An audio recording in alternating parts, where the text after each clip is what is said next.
हमारे लिए आज की तिलावत खरूज की किताब उसका 34वां बाब उसकी 4 से 6 और फिर 8वीं और 9वीं आयात। तब उसने पहली लूहों के मुताबिक पत्थर की 2 लूहें तराशी और जैसा खुदावंद ने उसे फरमाया था, मूसा सुबह सवेरे उठकर दोनों पत्थर की लूहें अपने साथ लेकर कोहे सीना पर चढ़ा।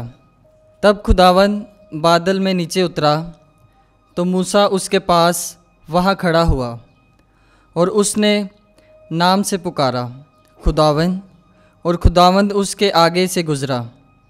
और खुदावंद ने पुकारा, खुदावंद खुदाए रहीमो मेहरबान, बड़े तहम्मुल वाला, बड़ी रहमतों और वफ़ादारी वाला। तब मूसा ने जल्दी की और ज़मीन पर गिरकर सजदा किया और कहा, ए खुदावंद, अगर मैं तेरी नज़र में मकबूल हूँ तो खुदावंद हमारे बीच में चले, क्योंकि ये लोग सख्त गर्दन हैं, और हमारे गुनाह और खताएं माफ़ कर और हमें अपनी मिरास बना।